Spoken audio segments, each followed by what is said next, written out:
Off top, what's the worst conference in college football? It ain't the conference I'm in. It ain't the conference Charlie's in. We are joined by my buddy Jeff Saturday. Play the music. This is the Domonique Foxworth Show.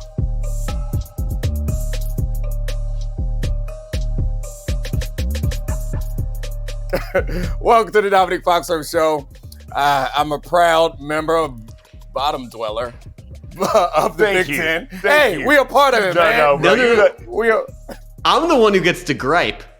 Jeff's conference is keeping Vanderbilt, who has gone 10-2 in the SEC, the big leagues, not some single A rookie ball like the ACC, is keeping us from the college football playoff. So the Duke, after they get their doors blown off by Virginia gets in. I can't believe Miami is going to probably get in ahead of us. I have qualms with UVA. I have bigger qualms with Notre Dame and University of Miami. Let me say this, because my daughter went there, so I can claim Alabama somewhat. If they get hosed after the SEC championship game, if they were to lose to Georgia and then not make it, it's a freaking travesty. It would be ridiculous. I agree, and I do apologize to everybody in America for the Duke Virginia championship game. What are they playing at 9:30 in the morning? We're playing at 9:30. Let's go ahead and crank it up at 9:30 and. I mean, it's horrible, dog. Dude, it's the AFC South of college football conferences. I was watching the Vandy game this weekend with my son, and I was telling him we're rooting for Vandy because they were going in against Tennessee. It was like, because Charlie went to Vanderbilt, and he was like, oh, cool. And I was like, well, Vandy's really never really that good, and like lately they've been kind of strong. So he's got to really, like, we can't blow this game because this is going to get my guys to the playoffs. And now my guy's still going to miss the playoffs. You guys going to get in, all right?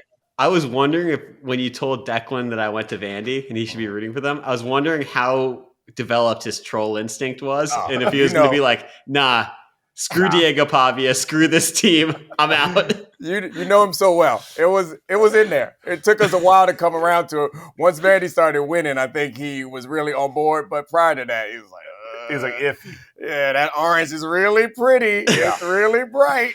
Yep. And I was like, they're in the same state, and they're kind of the little brother.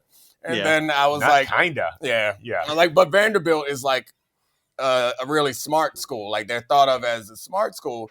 And then we began to roast how Vanderbilt considers themselves a smart school. Like, it's kind of how Maryland is at the bottom of the Big Ten for football. You guys are like, we're the smart school, but getting a real conference, you guys would not be the smart school. Yeah, that's 100% true. I do have to ask you guys this, because I'm biased because I went there and I have to support him. But do you guys find Diego Pavia annoying? He's hit 7 Heisman poses this year. Yeah, I've heard people argue about how annoying he is. Honestly, I don't think enough about Diego Pavia. I was going to say the same, bro. Like, I see so little of him in reality that it's hard for me to even, He's an undersized college quarterback. He's having fun. I ain't mad at him. Do your thing, baby. I love him. Up. And is that the one whose mom is dating the comedian? The Theo? Yeah, Theo. Yeah. I saw the we were doing some kind of thing on Sports Center, and they were talking about it. So, yeah, that's got to be pretty cool for him and for the school. Like that dude showing up. And no. Yeah. No. What's wrong? What do you mean? It's cool for him? Yeah. No. I mean, the dude Theo Von's like one of the most popular comedians in the country, right? He's dating your mom, man. Like, yeah, you keep saying dating. Dating isn't the problem. Come on, man. It's like I want a regular dude. I don't want no celebrity coming over here trying to act like a celebrity around here with my mother. Get out of here. Come on. Do you remember the 2010 Cavaliers? Oh, yes. Let's not discuss that. Exactly. It can go really wrong. You don't know? Okay. Delonte West was in a better place at that point. I asked Jeff a question earlier on SportsCenter that I knew he wasn't going to be able to fully answer, but it was about Jawan Jennings talking trash. And we don't know exactly what he said yet, right? No, we don't know. But I asked Jeff a question that I knew the answer to. Has he ever had a teammate say some trash talk that was so offensive that even he was bothered and it was on his team? I only asked him that because I had a similar story. Oh, yeah. Where I had defensive players come up to me after the game. I've told you this before, Charlie, about one of my linemen and was like, you know what he called us? Yeah. And then I was like, I hate it. But what you want me to do? I can't go fight my teammate. Yeah, I can't go fight my teammate. I can't go punch him. I'll give him a good stern talking to, and he's not going to do anything about it. Yeah, those are the most awkward moments as a player. Like when your teammate is in the wrong and you know it, and you're like, but you can't. Yeah. You know, you're like stuck in that moment, and dudes are saying stuff and they're popping off at each other, and then you're just like, he says something, and you go, oh, it just hits you wrong, and you're like, you crossed the line. You know crossed the line. What really got me was that fake story about Abdul Carter. You got Wesley Steinberg. I got no. I'm not saying that story got me. I didn't. I'm not on there, so I don't hear about it until afterwards. And everyone was like, "This fake story was floating around," and I was like, "Actually, are we sure that's fake? Because I know a time." Charles Haley. Yeah. Not just Charles Haley. Yeah, I heard about the Charles Haley. Charles Yeah. Haley was also putting his member on people, right? Like he just laying it. He's landing on shoulders. And you would be scared. You'd be scared to do anything about it. You probably just like leave it there because you're like, I don't want to die today. I'm just gonna let this happen. I don't want to die. I mean, same with. I mean, I guess it's both of them because that was Aaron Hernandez too. He was. Wasn't he cracking stick in meeting rooms? Oh, I didn't know that. I didn't know that. Crack and stick is a ridiculous euphemism. Have you ever heard that before? No. The first time I heard it was from Charlie. I think that's Charlie's thing, bro. I never heard Does that. anybody else say that other than you and your friends? I don't know. No. I can only speak for my America. Crack and stick. He said it a couple weeks ago, and I told it to my friends because I was hoping I had some.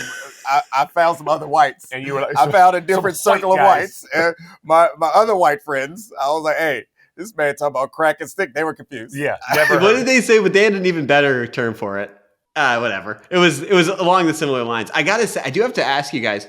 Speaking of like trash talk and euphemisms, I'm surprised that people on both sides of the aisle, Lane Kiffin and the 49ers, care about being called a hoe. That's hilarious and not across the line. If you called me a hoe, I'd be like, good job. Yeah. Hoe was like when we were teenagers. Hoe was big. I'm surprised that hoe has made a comeback. Yeah, that's what I was going to say. Hoe was like 30 years old. Is she like returned with vengeance? Yeah, I don't know. I guess like Lane is closer to our age, so maybe that's why he was so offended by it. Juwan Jennings? Like, I ain't heard hoe in a long time. Like that was, I don't know. I assume that most of these things are cyclical. Maybe it's coming back. Like my son is wearing baggier and baggier clothes and I'm looking at him like, man, if your white tee don't touch your knees, you ain't about that life. You're gonna really show him. I'll show him a pic. When you gotta have a football jersey that can fit 3 people in it, that is how you dress. Yes. And pants, I swear to you, I bought a pair of Sean John jeans when I was a senior in high school that were size 48. Oh. No way. 48? Yeah.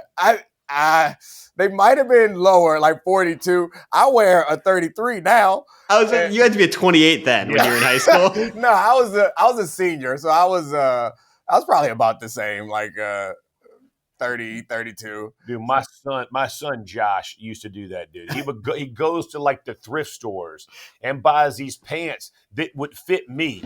And the dude weighed 150 and he's like putting these pants. I'm like, what are you wearing, bro? And then he would cinch the belt. So then like it will stand like I had to fold, so I would put it so tight that the pants would fold. Yeah, they all like crunch, it's like they all like slide up. I'm like, it's terrible. And so when you were a senior in high school, Dominique, you were like a $150. Yeah, buck 48. I was like 157. That's a little human to be putting on. When I weighed in, Jeff insulted me this morning. By the way, we'll get to that. That was a beautiful thing. I weighed in at Maryland. I did the after I did the early thing. So the second half of my senior year of high school, I went to Maryland, and my first weigh-in was 157. And I good gracious. And I showed up talking. I challenged one of the starting cornerbacks to a boxing match. I was out of control. Did you win the boxing match? No way. You got wore out. I got rocked. He was 190. It just tapping you, keeping space. Luckily, he's a good Samaritan. Yeah. Because he rocked me one time. I went to sleep like this. Bam, bam, woke right back up before I hit the ground. Like, I was like, just like we boxed a little bit. Yeah. He hit me one here. And I woke right up, and he didn't finish me off. Thank he the was Lord a good man. Jesus. That's a good man. He, I think, coaches at Virginia now. Mm. Jerome Cox. Oh. Good man. Yeah. Good man. Yeah, good human. Oh, a great Could have human. finished you off. I deserved it, too. Yeah. I deserved it, but I learned that lesson. Jeff insulted me.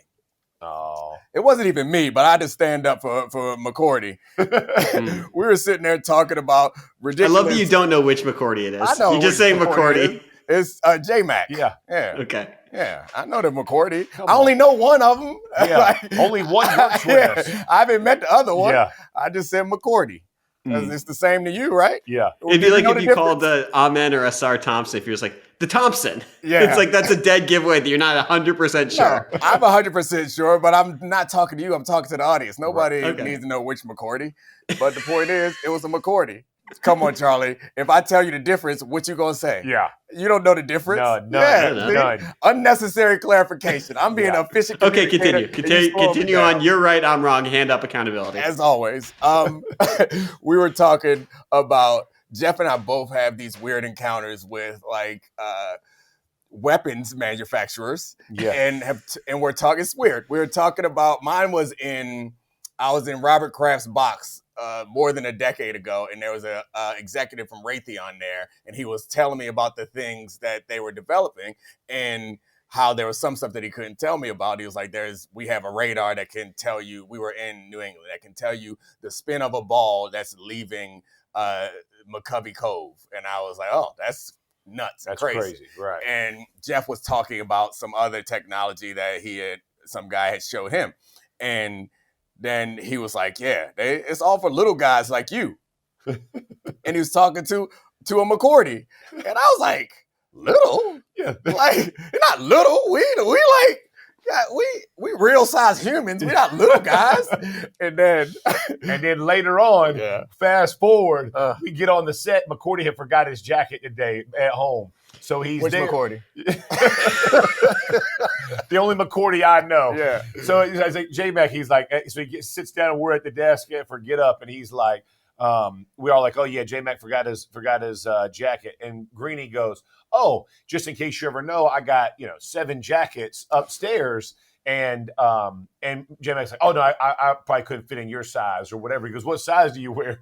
And he's like, Greeny said 40 long. Yeah, 40 or 42 long or something like that. Yeah. And I was like, it might be a little big. Yeah, I said, that's what I'm talking about. Y'all wear the same size as a TV host, bro. It's not a large man. A TV host is what your size. Yeah, I will say, Greeny, bigger in real life than you'd imagine, for sure. True, but it doesn't matter. The point was made. Greeny is the definition. No matter how tall he is, Thank you. He's the definition of a small man. Small man. He's a small man. He's a small man. I'm He's sorry. a TV host. He bro. is, yeah. He's a TV host.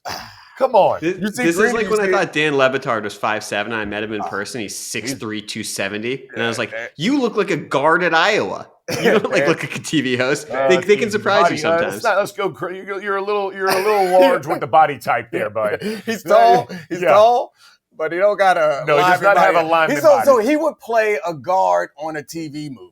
Yeah, that's right. Yeah, it's like we would say, hey, this guy is offensive lineman. Yeah. But if you actually ever are around on the show that Neek wrote, he should have been the guard on the show Neek wrote. They had Hernandez show. When I went in for filming, so they have a lot of guys who are former athletes at the small guy positions. And then it's impossible to find enough guys that are big. So they had to do all these tricks to make. So Gronk, that was like a character. Yeah. And they had a guy who was Gronk's body double. He was playing Gronk in the movie. So he was a really big guy. He's like a Gronk-sized human. And so in order to try to make him look like a tight end next to those people, they had to do all types of tricks. It's impossible to find offensive line built people who aren't playing offensive line. Exactly right. It's like, find me a Lane Johnson. Where's Trent Williams? They are playing O-line. Oh. And so they had all these people there that were just big, but not athletic built, just big. Just dirty bodies. So I have a question coming off the Dominique. Would you rather have been called greeny-sized or pejoratively, hey, big fella? Yeah. Big fella's a slap in the face. Yeah. Yeah. I mean, when I see Jeff, I could say, "What up, big dog?" It's Yeah. legitimate because Yeah. Jeff is a big dog. If somebody say to me, I actually do this quite often. What's up, big dog? I do. Yeah. It rolls off the tongue for people who are not even big. I Yeah. don't mean it as an insult. Yeah. I think it's the fella that takes it to the next level. The fella. Yeah. Fella. So why are you dressed like this, Yeah. Charlie? Why are you a longshoreman today, Charlie? It's Were you out there boating? It's the beard. It's spitting off the coast right now. We've got like some breeze off the Atlantic. It's like 43 and nor'easter? raining. You're fighting a nor'easter out there? Oh yeah. Yeah. It's just You like, and Billy Joel. Go ahead and knock Mhm. that thing out, buddy. Get it. Jeff and I don't get it because Jeff and I didn't grow up with money. We got some money now, and so we want to look nice. Yeah. You and Josh, like, we're Yeah. born with some money. Let me look dirty. Like, street life, bro. That's where I'm coming out the mud, Dad. Yo, wait a minute. What? That's Why are Charlie. you shopping at the thrift store? I was wondering when I you mean, said the thrift store. That's what I'm saying. Like, leave that for other people. Oh my God, bro. You don't even want to know the They conversation. got fancy I had. thrift stores in New York now. Have you seen them? He take me to them. And they'll take me to some shoes some dude's worn, and they'll be like, "Oh, shoes are $500." I am not going to pay $500 for shoes some dude wore that still got some kind of button on them. They want to keep on. No, sir. Will not happen. My money will not be spent that way. You guys are going to laugh at me. I'm wearing the opposite of this. I'm actually wearing a pair of Canes, which are like knockoff Crocs that are ripped in the back that I should have thrown away. So I have ripped shoes on. You got ripped bootleg Crocs. What happened to you, bro? Crocs are damn near free. And You're a Vanderbilt graduate wearing knockoff Crocs and longshoreman gear, bro, Broken and knockoff you've never walked on a boat. Never. You've never. They still have some utility. These are some great indoor shoes. Utility, bro. Only Charlie, bro. Thank Good you, Charlie. Lord. Appreciate the laughs. Oh, You want to talk some football? Or yeah, let's talk you some getting ball. made fun of? Okay, so you guys listen to this on Wednesday. Well, I'll do a hard transition. There's no way to transition from broken shoes to Monday Night Football. But what we saw was actually about as interesting of a blowout as possible from the sides of both teams, from the Patriots who won that game to the Giants who lost it. But I want to start with the winners first, the Patriots, because they are now clear of the Bills for the AFC East and have pole position for the 1 seed in the AFC. And a lot of people haven't totally taken this team that seriously because of the schedule they've played, because when you have weighted DVOA, they only have the 13th highest weighted DVOA in the league. But they have an excellent coach. They have an excellent defense. They have a quarterback who's playing at an all-world level. And we had questions coming into this game because the left side of the offensive line was injured. They're going against that high-priced New York pass rush. And they just blew that team out again. So without being too generic TV shticky, but like, are you starting to change your opinion of the Patriots from this plucky upstart in the AFC that could like be a divisional round team to a team that could potentially win the conference? You're taking them that seriously? I don't think we're starting to. I think we have, at least. yeah. This team is, they are at the coolest phase of like team development that you can possibly be at. It's the phase where you don't know how good you are, and every week you're trying to find out. And like we see teams that get snuck up on, they don't get snuck up on because they still going out there trying to reach their top level. And as you know, you can have a really good year and then you think the next year it's all going to come together and it doesn't quite work out. That's right. Yeah, and this is one of those years for them where everything around them feels like they're in position. Of course, they have some like flaws, but the thing that they have that makes up for all of those things is a quarterback that's playing MVP level. Yeah, and I would say from my perspective, like their coaching, like Josh McDaniels, if you think about when he's won in so many different ways when he was coaching with Tom Brady, whether it was through the QB, whether it was through a running style that they were trying to play, a short passing game, explosive plays, like you name it. And I was saying this morning, even without their starting left guard and left tackle, you would have never known those guys are even out because the way that he designs his plan and the way that he expects his players to play, he puts them in very good positions. And I know they don't have, quote, a good running game, like when you compare it in the league. But I will tell you this, they're efficient enough with the run game that it keeps the defense having to look for both. And that's all you really need, right? Especially if you have a quarterback who's been as efficient as Maye has been. Hadn't thrown for 300 yards, and he still leads the league in passer yards. Like it's because they just stay in phase of what they want to do. And I think part of that goes to to Vrabel, man, and the way he coaches. And I'm just going to tell you, I said this morning, I mean this hard. These dudes love ball, bro. Yeah. Like, you could tell they were having fun on the field, and they want to hit people in the mouth. They got a little bit of crazy, which is exactly what Vrabel wants. Yeah. They have that edge that they want to play with. I don't care who they've played. You only beat the ones that are on your schedule. They beat the Bucks.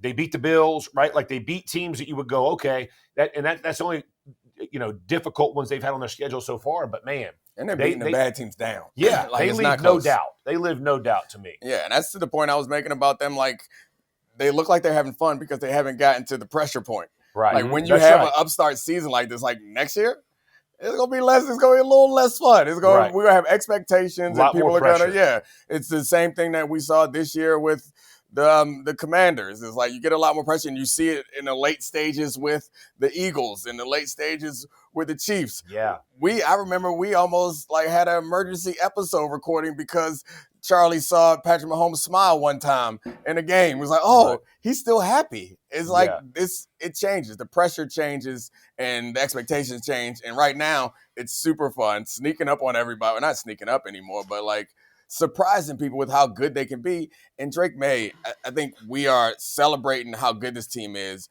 And we're appreciating how good Drake Maye is. But he is such a key to making this offensive line look better. And such a key to making the receivers look a lot better. The defense has its issues, but he helps them also by scoring points.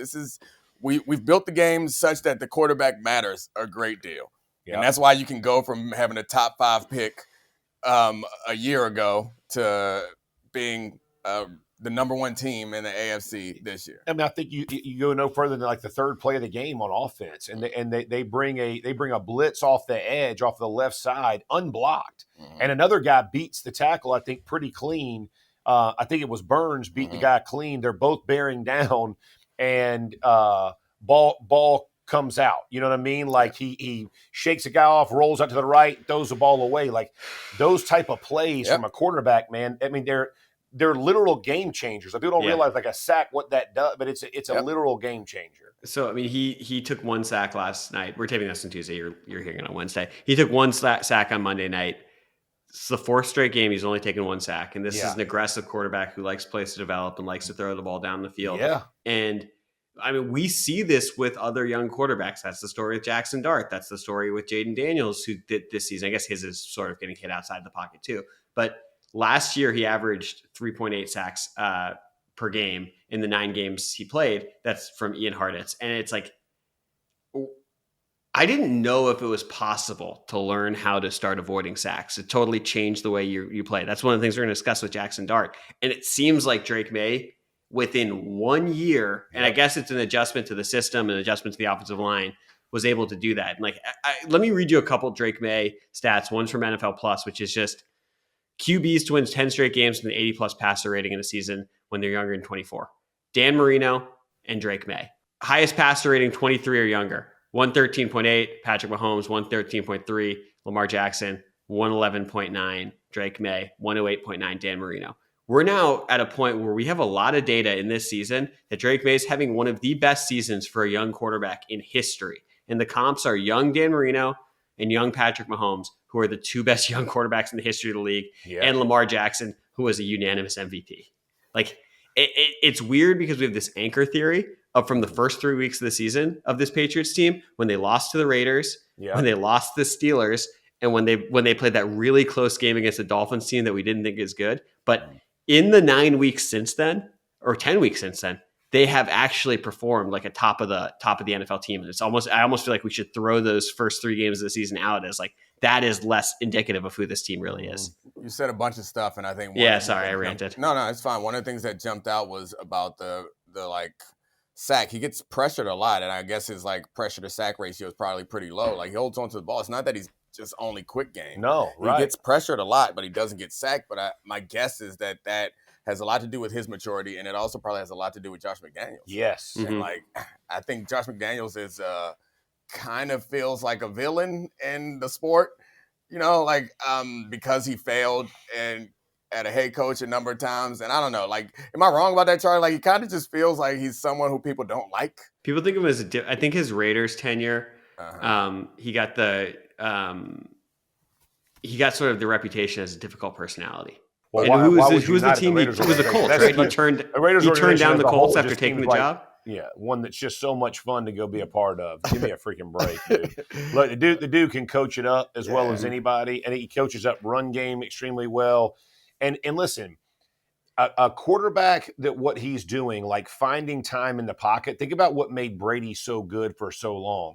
It wasn't like his ability to scramble outside the pocket. Yeah. It was his ability to avoid hits and direct hits inside the pocket. And if McDaniels is teaching Maye some of those things like that, I mean, I'm just telling you, that goes options. I think that goes down the field to tremendous ways of success, and don't underestimate how good that dude. That was one of the best hires by Mike Vrabel to go get him to come over, and that is a massive pickup. And there's nobody in the AFC that I think they can't beat. Which, if they get the first round bye and then they have one game and they'll be hosting, assuming they hold on to the first seed. Like, there's no team in the AFC that I think they can't beat. Right. And of course, there are several teams that I think could beat them. It doesn't mean that they'll get it done, but it feels very different. Like, I keep comparing them to Washington, but it feels different from Washington.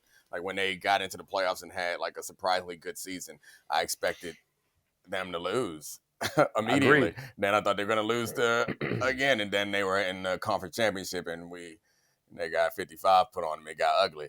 I don't feel like that about the Patriots right now. Maybe things will change, but I won't. I might pick against them, but I don't expect them to lose. I would ask partially off that because I agree with you, and like there's a huge difference between this team and the Washington team last year, where there were all those one-score games that Jaden was making magic in to win those games, and the Patriots over the last 10 weeks have just dog-walked teams.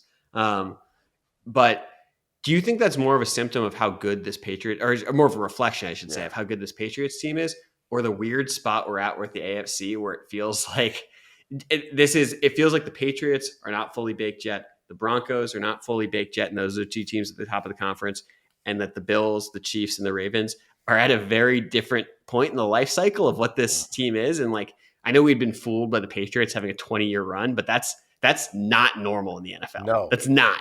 And right. I feel like we're seeing this like a vacuum at the top of the conference. That means a team like the Patriots or even the Broncos or a less heralded quarterback coming into the season can actually represent the conference in the Super Bowl. So I feel like normally somebody takes the league.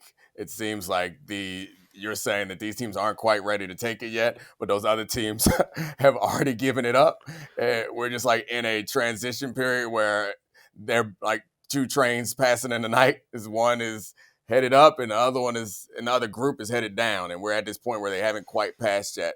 But the Patriots, the door is open for them to do it with the young quarterback and the talent that they have on the team. Yeah, and to your point, like, I mean, when you talk about like how good teams are in the AFC, you feel like, and really somewhat in the NFC, but definitely in the AFC, there's nobody that you go, man, they're just significantly better than the Patriots. I mean, who would you say, roster, coaching, put it all out there? There is nobody that you would go, oh, yeah, I'd pick them a 7-point over. No chance. Everything's going to be a 3-point spread in any team that you play in the AFC, and that's just the reality of it. And so I think that anytime you get that part, coaching becomes so much more important, and they are well coached. Again, we saw them score in special teams. We saw, the defense played extremely well, and the offense played well. When all three phases are humming, it just feels like it's a little bit different, which obviously as a Colt and as a Colt fan, I mean, really, bro, like when we finally get decent again, you're going to be good again. Like it just, I mean, God's mad at me for something. I don't know what happened. God's upset with me. That's what I go home with. God's upset with me right now. The Patriots got to be good. We finally got decent, and now they're going to be great again. The way y'all got to decent too is I know. Like you gluing things together. It's a hodgepodge, and we're already doing this. Yeah. We're already starting to spot. They're going like this, and to top it all off, I got a freaking Tar Heel leading them. I got a Tar Heel That's leading true. them. That's true. They went. They went and got my guy. Yeah, you guys put together like a cast-off quarterback and manufactured a really impressive team, and they just got a golden boy over Just there. got a dog. Who just is came lighting up the over league. and fixed everything. And he Freaking went to your school. MVP year 2.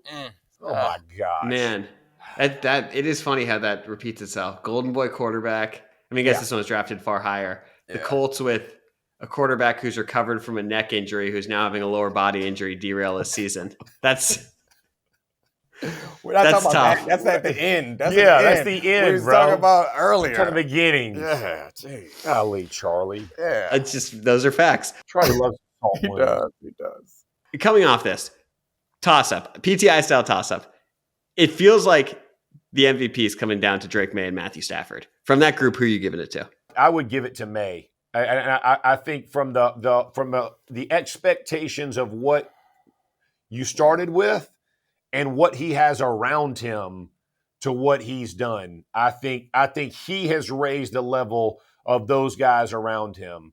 I think Stafford, if you look at the things around him, was probably better things were in place and the expectations were much higher. So that's why I would give it to him. Yeah, I think if things continue to progress the way they are now. I think I agree with you. I was just taking a look at their stats, which I'm not sure matters that much in this, but I think Drake May is a better QBR. Matt Stafford obviously has more touchdown passes, but a lot of those are like one-yard passes. Devontae Adams has been their goal line back, which is crazy. Yes. Like May's had a couple more interceptions, but the raw stats, I think, get a little misleading. Once you get over a certain clearance point, then it's more about the story. And I think what Jeff is saying is right about everything that May is doing for that team is a lot more than I feel like Stafford is doing for his team. Like Stafford's got Adams and Nakua and the coaching staff and that D-line. They don't have any pass rush in New England. Like they're struggling, and the things that he's doing in there, beating people down. But I think the question will be answered with, we talked about this a little bit earlier, is we all know how important those kind of standalone games are. And like you could point to that game that Josh Allen had last year against the Chiefs. Wasn't that the like standalone game where he balled out and he got a bunch of attention? It felt like that was his Heisman moment. And I mean, Lamar had was it the 49ers game? Might have been the Purdy game 2 years ago for Lamar on Christmas. Yeah. Where he played a perfect game and Purdy had 4 interceptions. Right. That like totally flipped the MVP race. Yeah, that 49ers game. So like we got, I think Matt Stafford has the Seahawks in a standalone game. Yeah, on Thursday night. Yeah, he's got a chance right there to put up 5 touchdowns and keep everybody quiet. Drake May doesn't have very many big games left. Like people pay attention when he plays Josh Allen. It's not a standalone, but when he plays Josh Allen, if he outplays Josh Allen in that game, that'll help him a lot. I think the other person who you're not naming is everybody's favorite quarterback right now, cousin Dak Prescott. Dak. That boy Dak.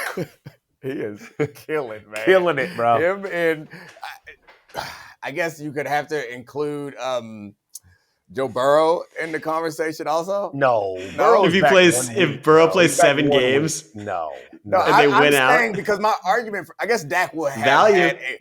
Dak will have had a full season that's good for sure. And if they make the playoffs, if they reel off the rest of these wins and make the playoffs, I think Dak and of course the Cowboys gets extra attention. They have 3 standalone games going forward. Dak can get back into the conversation. I'm just saying, if we are throwing, like, if it doesn't have to be a full season, the story of Burrow, they could make the playoffs. The Steelers and the Ravens could down their leg, and they could make the playoffs. They ain't making the playoffs. We'll get into that. But did you have the feeling last week against the Ravens? I know that the Ravens defense has been ascending, but it's not what it was last year. Watching Burrow play in that first game back, because stylistically he's so different now from Mahomes and Allen and Jackson, where they're like taking the efficiency of the game to the max and not driving the ball downfield the way that they did when they're seeing Burrow play with those receivers and just ripping it to Chase down the field, ripping it to Yosevas down the seam. Like, one, he's so much more aggressive and aesthetic than those guys now, just with his style. And 2, watching that game, and this is going to piss off a ton of people, but seeing a healthy Joe Burrow in that game, I was like, he legit might be the best quarterback alive. He just is not It's just not healthy enough to show it. Yeah, it's going to piss people off, and they should be pissed. Yeah, they should. I really think when he's healthy, he's as good as Mahomes, Allen, or Jackson. I really do. Yeah, but you got to be healthy, bro. Yeah. That's the problem. You can't. Not in my hypothetical discussion. No one disagrees with you. However, I guess the argument you're making is if you had win one game, Yeah. which quarterback would you take, right? And it's like Joe Burrow should be up there if he's healthy. But like if you're building an organization, Joe Burrow is not in the same ballpark as those other for the guys. record, if it's win one game and they're healthy, if it's win one game and he has 9 toes, he's still at worst number 2. He's only after Mahomes for win one game because he's the only one who's gone in there and beaten Mahomes. Here we go with that. Bro, what are No. you talking about, dog? No bleeping way you guys with like if you had to bet anything, you're taking Bro, for one game Josh Allen or Lamar over Burrow. Allen has played insanely good against Patrick Mahomes a number of times. But he didn't win. Yeah, come on, dude. Like, Can I what tell are you something? Talking about? Can I tell you a quote from one of Joe Burrow's middle school teachers? Oh my No, God. let's Do sit- I let's- care about no. Joe Burrow's middle school I don't give teacher? a damn. They said, "Thank God he's good at football because he has the characteristics of a serial killer." Charlie loves that. What does that got to do with a quarterback? Nothing. Nothing. Well, let me tell you about Josh Allen's Boy Scout troop leader. You guys are Here's speaking like a bunch of Yeah. guys who kept losing to the Patriots. This is so obvious. I actually kept losing to the Colts. We beat the Patriots all the time. Yeah. Like I beat the Patriots in Denver, beat the Patriots twice in Denver in the Y'all playoffs. did. Beat them when I was at the Ravens, beat the Patriots. I had no problem beating the Patriots. Them Colts I need light him up. Can we drop in Lost to y'all the 3 separate times. producer Brian in post? Can we drop in the Max Kellerman alien sound about the death beams pointed to us? Fate of the universe on the line, or the Martians have the death beam pointed at Earth. You better hit it. I want Iguodala. God, Because fate of the universe on the line. I want the serial killer. gosh. Over Mahomes? Yeah. No, Mahomes is number 1. And then you okay. take him over Allen. Yeah, for one game, definitely. I guess you would. So, like, the point that you're making about him attacking down the field is not, I mean, I don't know. Like, it's true of Josh Allen and Patrick Mahomes. It's not true of Lamar Jackson. Lamar Jackson is just inaccurate. He's still taking shots down the field. He's taking chunks. What's going on with Lamar right now? We get into the Cincy stuff after this, but like he looks. The last 3 games have been really rough. It's bad, bro. Yeah, It's bad. I don't think we have an answer. I think our answer is as good as yours. Is like he has a bunch of injuries, and and that seems to impact him in the way his throwing mechanics or something. Because the accuracy, pushing off or whatever, it just ain't right, man. his accuracy was a problem when he was drafted. Then he solved it. He had a stretch of being like the most accurate quarterback ever. Bro, the beginning of The last 2 years, he was the most accurate quarterback we've ever seen. That's true. The beginning of the season, He we was saw throwing it. So, darts. and then he got hurt, and then we had a series of injuries. So, like, I assume that's one of the if you want to find the optimistic look at the Ravens, their biggest problem right now is their quarterback.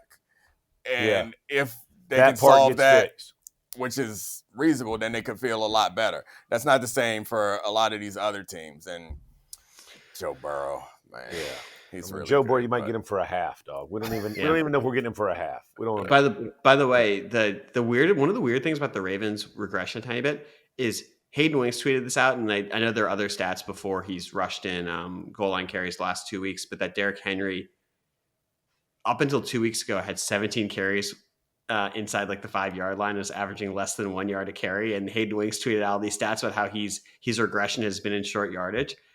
I know he's very tall and it looks like he needs like a lot of steam to get going, but how surprising is that like he's actually still the same guy in space or with a head of steam, but it's the short yardage stuff that regressed first for a 6'3", 265-pound running back. I think part of that's O-line, man. Like there's not a lot of surge. It's not a lot, you know what I mean? Like it's a mix of both. And to your point, like you got to run behind your pads. You got to get down. Like all those things matter. And there's a ton of stalemates on that line of scrimmage. It's not like guys are just getting body moved. It just doesn't. And I know the difference is everybody expects it to be like a Steven Jackson, right? It's like bring your own blocker every time. I mean, It just doesn't work that way. What you giggling about? Nothing. No, Oh, I thought it was Steven Jackson. it was, but Yeah. I can't reference it. I just Chris Oh, no, Long I speaks thought- very high. Chris Long speaks very highly of how freakish Steven Jackson was. Oh my word! I just didn't want to bring it up. It just popped into my head. No, no. We know you're a water guy. Don't Yeah, worry. yeah, Go ahead. we know. Yeah, we know. I when I hear Steven Jackson's name, I think of in my NFL career, there was only 2 times where I tackled somebody and was like, "Oh, this ain't right." One was Adrian Peterson, Ooh. and the other time was in one I was trying to catch Adrian Peterson, which I couldn't, which made no sense to me because like that was my thing. Like I could run, I could catch everybody, but I couldn't catch him. And the other was like an arm tackle on Steven Jackson. And like normally you throw your arm in there, you get some legs, people trip. Yeah. It felt like I stuck my arm in a lawnmower. I was about to say. He kept running. I was like, I was just in there like this. You just praying to God your arm will get ripped off, bro. And like, I mean, Brandon Jacobs, plenty of big backs that I tackled was fine. Dog. But him, I stuck it in there. I remember, man, I did like an event with him at a Pro Bowl one time, like a milk event or something. Like we had to go and we're going to talk. And this dude walks in. I had never met him. Mm-hmm. And he walked in and I was like, my God, you're a running back? He was bigger than I was, dude. And he's a freaking brick house. Yeah. And all the dudes on, because I had friends who were on the Rams at the time. And so the guy who actually got me in the NFL was over there when they won the Super Bowl in 99. And so, as things progressed, everybody gets to know each other and you kind of figure everything out. And dudes were like, Steven Jackson, different. And I was like, built different, built like a freaking guard on the best juice ever, like muscles on muscles, and can run, dude. He's a grown man. He's a grown man. I could see Charlie's brain working, and I don't want to talk about this anymore. What? I don't know. I don't even know what you think I was going to talk about. I don't know. I got concerned. No. But Water loves him over there, huh? No. Chris was saying that when he was a rookie, his like welcome to the NFL thing was he was like, we went through camp. And I had come in as like the best player in the ACC, and you just couldn't tackle the guy. No. Like it was like he was so powerful. It was like, how is anyone going to bring this dude down? And he would take like, put 75 smelling salts in a bottle, be foaming at the mouth, and just truck someone back when you could have full pads or like full ones-on-ones practice 20 years ago. Oh, just hammer. No, thank you. So to pull us back, hard pivot back to the Bengals stuff because we were just talking about this. There's a tweet. I'm going to read you a couple tweets. One's from from Dan Horde, who's referencing the Athletic Playoff Simulator. If the Bengals run the table and the Ravens and Steelers split their meetings, Cincy would have a 90% chance of making the playoffs. The second one, here's your believable scenario where the Bengals win the division. Cincinnati loses to Buffalo, beats Baltimore, Miami, Arizona, and Cleveland. Baltimore beats Pittsburgh twice, loses to Cincinnati, Green Bay, and New England. Also seems reasonable. Pittsburgh loses to Baltimore twice. Detroit beats Miami and Cleveland. They have a really soft end of the schedule. Baltimore and Pittsburgh have the games against each other and some weird stuff. I don't know who you think that you were talking to, but I did not retain none of that. No, it doesn't matter. Do you think there's a chance they could win the division? My head hurts. My head hurts. I was trying. I had logos bouncing around in my head. I was imagining teams and scenarios. If you're watching on YouTube, producer Brian will put the situation up on the screen. You can read them as I'm talking about ways for them to make the playoffs. The point is they got a realistic shot. Yes. Is the point. I don't know about what that. comes along with what you're saying is all the things that happen outside of Cincinnati, those are believable. The thing that's not believable to me is that you're going to get consistent play out of that defense good enough to win all the games that they need to win. So you're saying that there's the scenario, how many games can they lose? Or it's just they can't lose? They can lose one game, basically. They have to win 4 or 5. They got 5 games left, and you think this team could win 4 of those, and including beating the Ravens again. And they can definitely beat the Ravens again. The question is can they beat the Bills? Because I'm in my hypothetical, I think they have a good chance to beat Miami, Arizona, and Cleveland. So they need to beat Buffalo or Baltimore. I don't know. I don't got them. You make it seem like it's the Ravens is like a layup. I know. I don't. I'm saying it's possible. Yeah. So it's possible. It's just that's the thing I have a hard time believing. Is like this team is not going to be consistent. Right. Like they aren't going to win all their games. And I don't think the Ravens are going to turn the ball over 5 times every time you play. Like that was an anomaly as well, right? I mean, they played their worst and they played their best. Like the Baltimore game will be at home in Cincinnati. Yeah, because Lamar can't win there. Yeah. That was that stupid highlight that we never see the end of, where he did that spin move and made 2 guys running each other. Oh yeah, that was nasty. Insane. That was nasty. That was Logan Wilson. Was he in there? Maybe. Whatever. Dallas Cowboy linebacker Logan Wilson. The great. We love Dallas. We didn't talk much about Dallas today. Let's just all say how much we love Dallas. Love them. I'm a Cowboy fan now. We all are. We're gonna get some How hats. can you not be? It is kind of funny that they became the scrappy underdog, lovable loser Cowboys this season. Fun. They're so fun. Honest to God, I said this when I believe it. I've never seen a group turn around as fast as the Cowboys defense, man. I mean, they went from getting thumped, dude. Yeah. What they look? They got thumped by the Cardinals, right? Yep. It's like the Cardinals thump them. Then they go on a bye and get the trade deadline, and then they have been just vicious, stopping the run. Yep. I mean, and I know they got healthy, but my God, like that's. I have a question off of that, because you guys, this is me asking you guys who played with guys. You guys were on real teams, like Jeff. Your teams you won the Super Bowl. You had a lot of teams that were 13-3, and Domonique, you made the playoffs every year of your career. Yeah, I was. Quinnen Williams was an all-pro, except for 1 year. But you know what I mean? You're on good teams. Quinnen Williams was an all-pro, and then he sort of fell into the pits of an organization that was going through turmoil and changing quarterbacks and the bottom of the league stuff. I think people are surprised that he's sort of gone back to all-pro form, like immediately upon being on the Cowboys. Did you guys see that when they would get into like your type of building? If someone came from like Randy a rat Moss. organization to your type of building, they would just Randy Moss.